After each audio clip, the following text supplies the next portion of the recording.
आरक्षणासाठी गेले 9 दिवस मनोजदादा जरांगे पाटील हे उपोषणाला बसलेले आहे महाराष्ट्रामध्ये। त्याचप्रमाणे पुणे जिल्ह्यातील मनसर या ठिकाणी या आंदोलनाला पाठिंबा व्यक्त करत असताना मनसरगावचे माजी सरपंच दत्ताभाऊ गांजाळे हे 5 दिवस झालेत यांनी देखील अमरण असं उपोषणाला सुरुवात केलेली आहे। वास्तविक पाहता सरकारने या आंदोलनाला हलक्यात घेतलेलं दिसतंय। ज्या मराठा समाजाच्या आमदार खासदारांनी 40-40, 50-50 वर्ष मराठा समाजाचं नेतृत्व केलं, हे नेतृत्व करत असताना स्वतःची पोळी भाजण्याचं काम या आमदार आणि खासदारांनी केलं। समाजाचा आरक्षणाचा प्रश्न त्यांना मांडता आला नाही, कारण त्यांना त्यांची पोटं भरायची होती, म्हणून त्यांनी समाजाचा आरक्षणाचा प्रश्न त्या ठिकाणी घेतला नाही।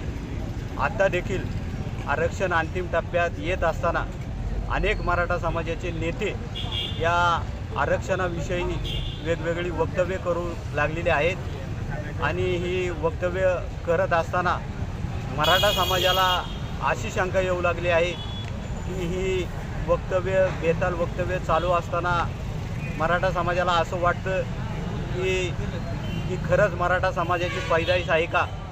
कारण आम्हाला अशी शंका येऊ लागली की या नेत्यांचा DNA चेक करण्याची वेळ आलेली आहे की मराठा समाजाच्या आंदोलनाला ही लोक का विरोध करत आहेत। वास्तविक पाहता OBC समाजाचे नेते OBC समाजाच्या बाजूनं सातत्याने बोलत असतात।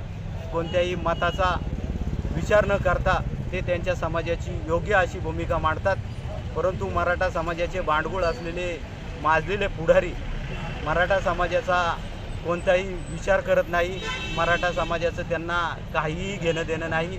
त्यामुळे अशा आमदार खासदारांना या समाजानं वेळ आपली जागा दाखवायला हवी आहे, कारण मराठा समाजाच्या जीवावरती राजकारण करत असताना समाजाचा विसर पडलेले हे पुढारी येणाऱ्या काळामध्ये मराठा समाजाने यांना घरी बसवलं पाहिजे, कारण हे समाजाच्या उपयोगाचे पुढारी नाही, तर स्वतःच्या घरादारासाठी त्यांनी, स्वतःच्या मुलाबाळांसाठी त्यांनी, स्वतःच्या कारखानदारीसाठी, स्वतःच्या शिक्षण संस्थेसाठी या लोकांनी राजकारण केलेलं आहे।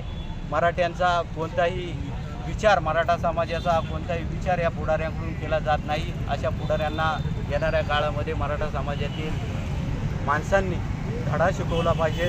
या आरक्षणाच्या निमित्तानं जागोजागी एकवटलेला माझा मराठा बांधव मी त्यांना विनंती करतो की शांततापूर्ण मार्गाने चाललेल्या या आंदोलनाला हे नेते हे आंदोलन चिघळवत आहेत। विविध पक्षामध्ये ही लोक काम करतात, त्या पक्षाचा जसा आदेश येईल बाडगेपणाने ते आदेश ते पाळतात आणि त्याप्रमाणे मराठा समाजाविषयी समाजद्रोही वक्तव्य करून समाजामध्ये दुही माजवण्याचा ही लोक प्रयत्न करतात। याच्यामुळं समाजामध्ये जाळपोळ असतील, सार्वजनिक मालमत्तेचं नुकसान हे बेताल वागणाऱ्या पुढाऱ्यांमुळं झालेलं आहे।